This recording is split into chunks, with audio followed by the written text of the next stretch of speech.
sajivam sadvaitam savadhutam parijana sahitam Krishna Chaitanya Devam Sri Radha Krishna Padam Sagana Lalita Sri Vishakhan Hare Krishna Krishna Krishna Hare Hare Hare Rama Rama Rama Hare Hare Hare Krishna Krishna Krishna Hare Hare Hare Rama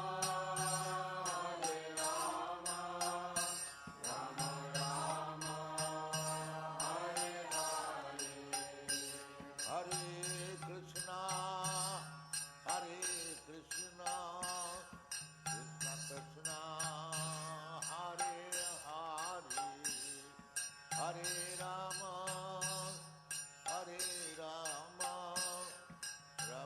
Rama Hare Hare Hare Krishna Krishna Krishna Hare Hare Hare Rama Rama Rama Hare Hare Hare Krishna Krishna Krishna Hare Hare Hare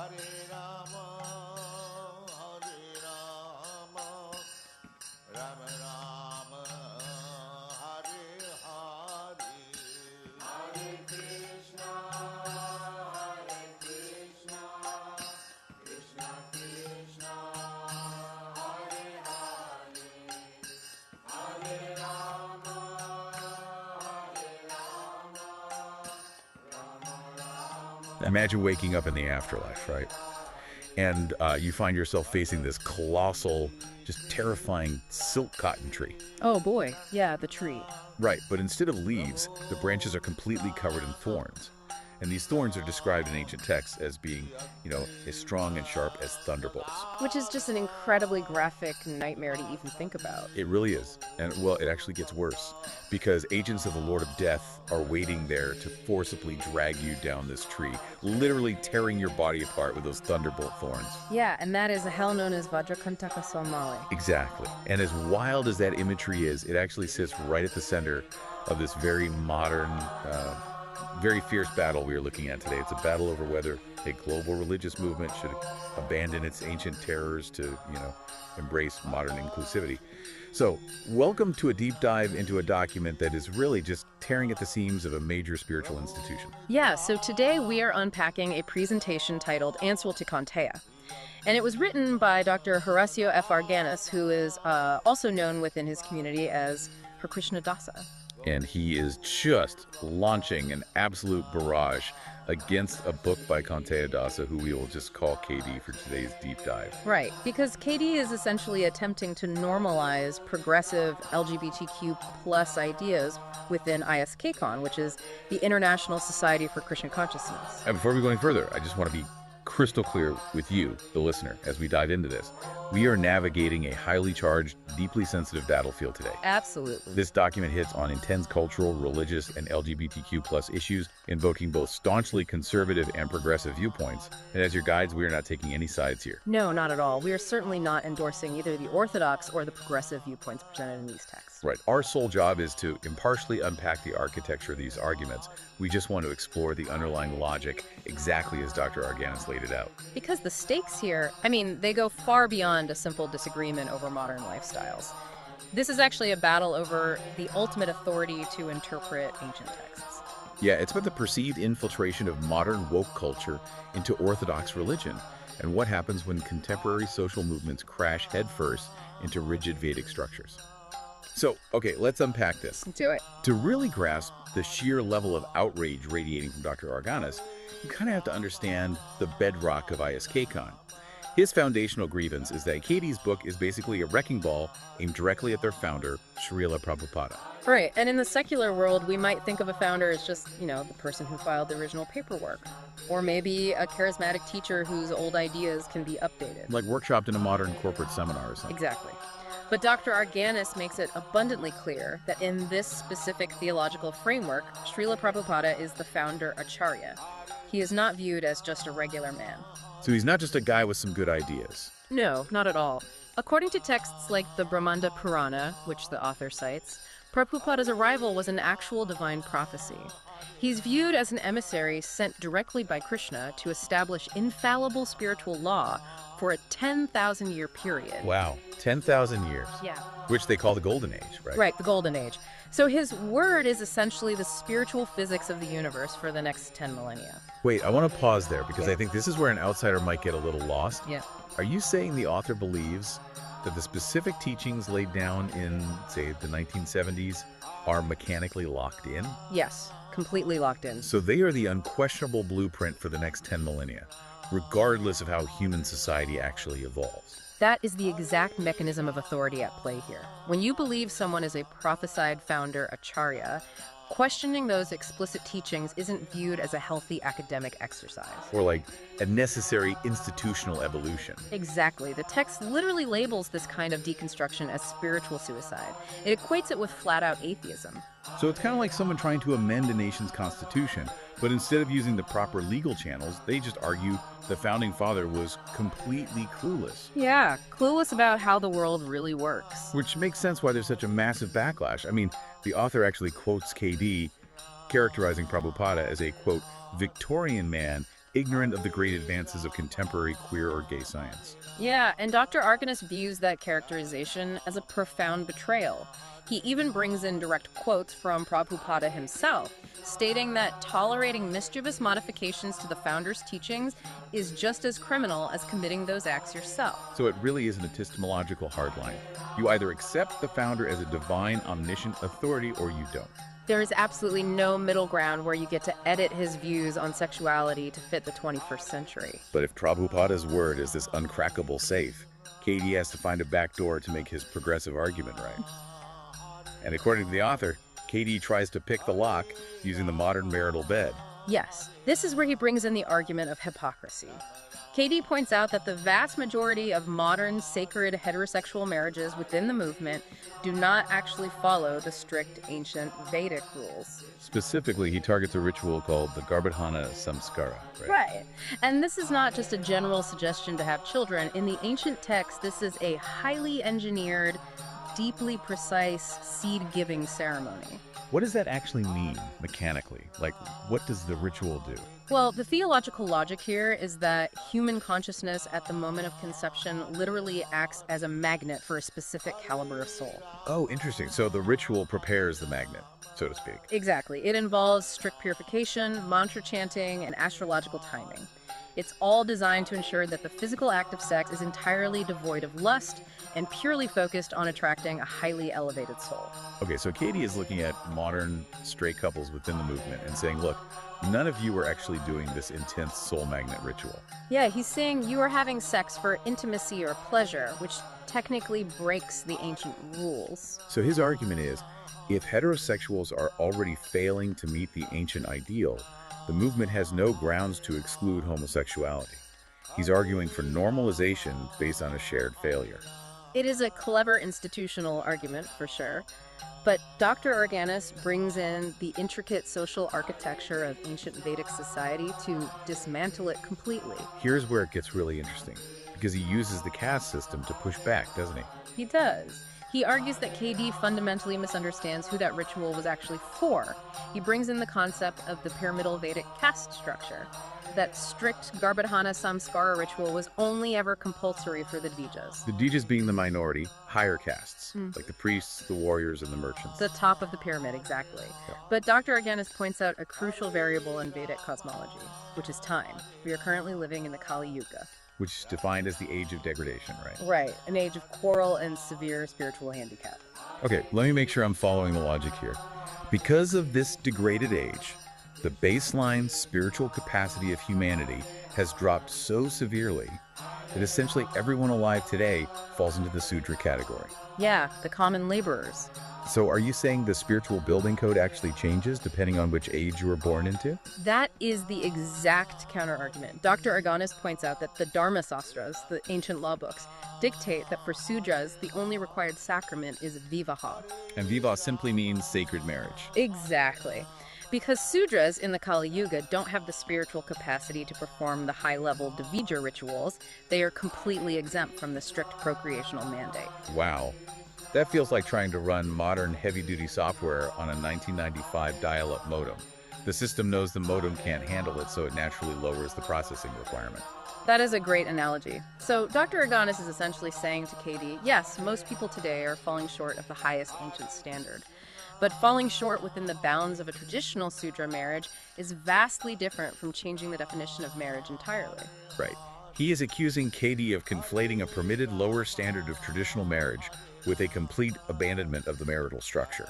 Yeah, just because modern people are exempt from the seed-giving ceremony doesn't give them a theological free pass to engage in behaviors the texts explicitly categorize as unnatural. Which naturally pushes the debate to the scriptures themselves. Yeah. Because if KD's hypocrisy argument fails, he has to prove that the texts don't actually condemn progressive lifestyles. And KD allegedly claims that the most famous texts, like the Srimad Bhagavatam and the Bhagavad Gita, don't explicitly mention or condemn homosexuality. But arguing from silence is a pretty common debate tactic, right? It is. But Dr. Arganis counters this with what he calls the evasion fallacy. He points out that the Bhagavatam and the Gita also don't explicitly mention abortion. Or like smoking tobacco or drinking coffee. Right, we're taking hallucinogenic mushrooms. I mean, I'm pretty sure ancient India didn't have a Starbucks on every corner, so they obviously wouldn't need a specific verse about a caramel macchiato. Exactly. But the underlying mechanism of intoxication is clearly condemned. The author argues that all of those modern activities are still strictly prohibited because they fall under broader, clearly defined categories. Like intoxication or illicit sex. Right, and Dr. Arganis actually uses a brilliant philosophical concept here. He accuses KD of using the logic of half a hen. The logic of half a hen. I love this. Break down where this comes from. So, it is an ancient Indian philosophical anecdote. Imagine a man who owns a hen. The hen lays eggs from its back end, but you have to spend money to feed its front end. Okay, I think I see where this is going. Yeah, the foolish man thinks, I only want the profitable egg, so I will just cut the hen in half and only keep the back half to save money on feed. Which obviously just leaves you with a dead bird and 0 eggs. Exactly. So Dr. Arganis is saying KD wants to carve up the scripture. He wants to keep the parts about universal love, but surgically remove the parts that demand strict behavioral discipline. And to prove that those restrictions exist, Dr. Arganis brings highly specific receipts from other primary source texts. Oh, he really does. He cites the Manu Smriti, the Narada Purana, and the Garuda Purana. These texts categorize non-vaginal sex, sex with animals, and homosexuality as great sins. And the mechanics of the punishment are severe. They literally result in a loss of caste, rendering the person untouchable. Which requires intense purification rituals to ever regain spiritual standing. That connects directly back to that terrifying tree of thunderbolt thorns I mentioned at the very beginning. That imagery comes from the Bhagavatam, Canto 5. Right, describing the hellish destination for those who engage in indiscriminate sex. Yeah, the text says the agents of Yamaraja drag the sinner down the thorns of the Vajrakantaka Salmali tree to literally tear their body apart.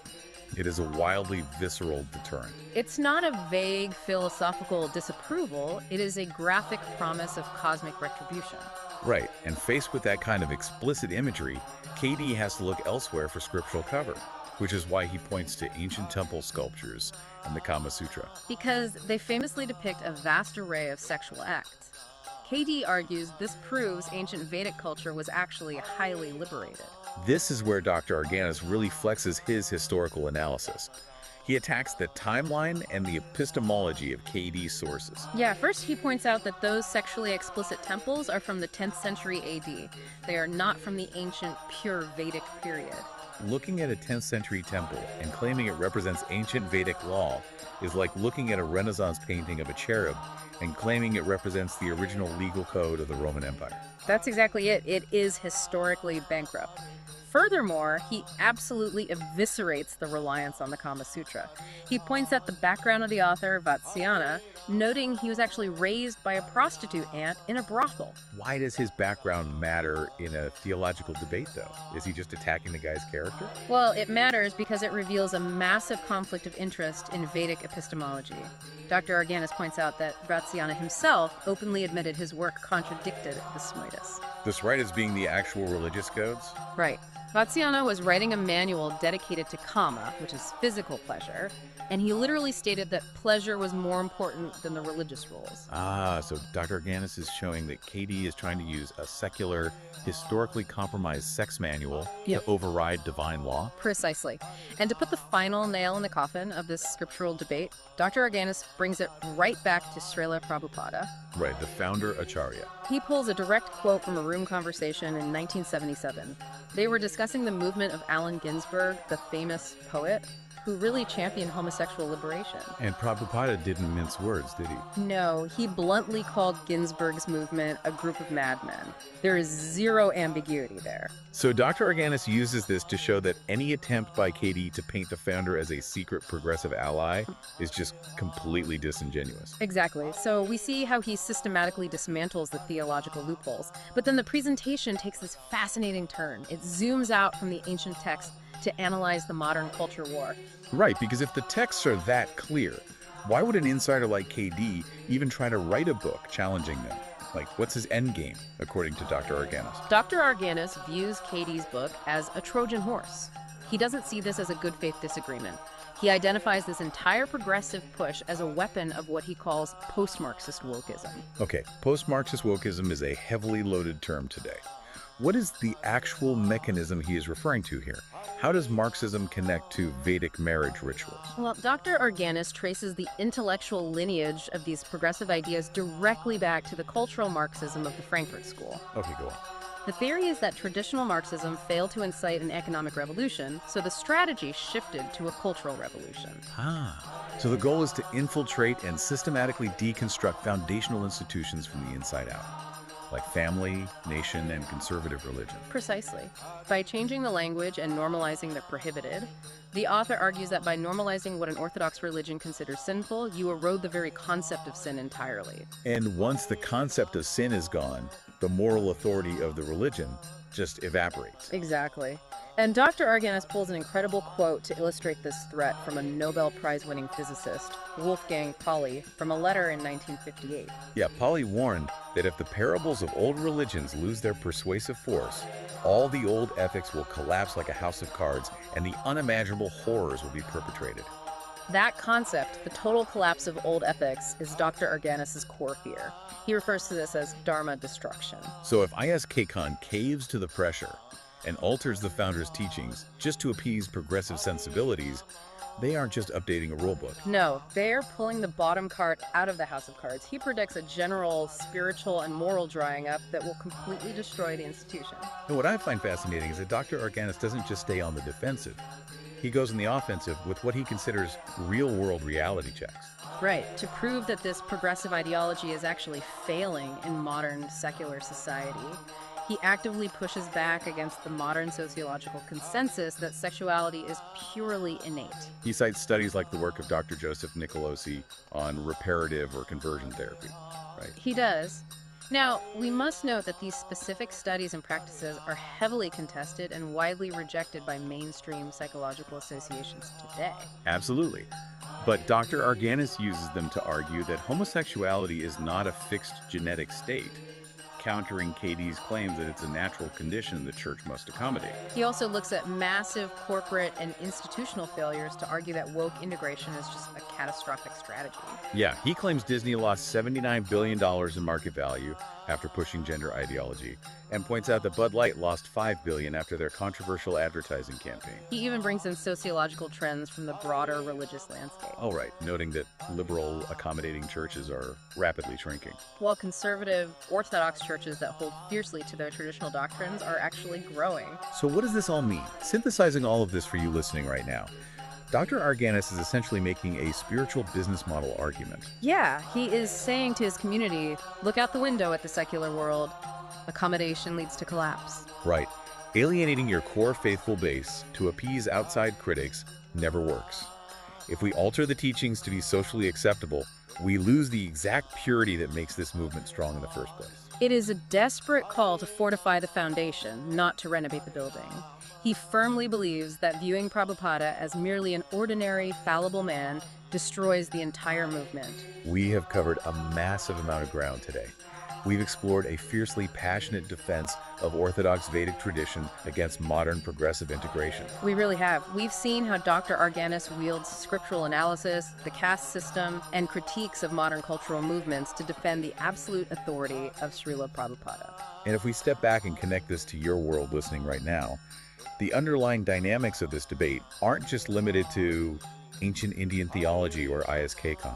No, whether you are part of a religious institution, a corporation navigating a PR crisis, or even just a family with deep traditions, this tension is entirely universal.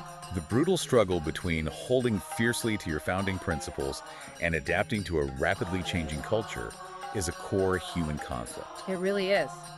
Dr. Arganis vehemently argues that to change the teachings is to destroy the faith. You cannot cut the hen in half and expect it to live. But history also shows us the other side of the coin. Rigid structures that cannot bend in the wind are often the first ones to snap and fall, which leaves us with a final thought to mull over as you go about your week. Yeah. We started by talking about a horrifying tree covered in thunderbolt thorns, a symbol of ancient religious consequence. The author believes abandoning that rigid orthodox foundation will collapse the ethical house of cards. Right. But the ultimate question here isn't just about what ancient scriptures say. It's much bigger. How does any ancient worldview survive the relentless gravity of modern cultural shifts? That's the real question. Is true preservation found only in rigid orthodox defense? Or does survival inevitably require some form of evolution? If you refuse to adapt, do you just become an irrelevant museum piece? But if you do adapt, do you eventually wake up as something else entirely? Thank you for joining us on this deep dive.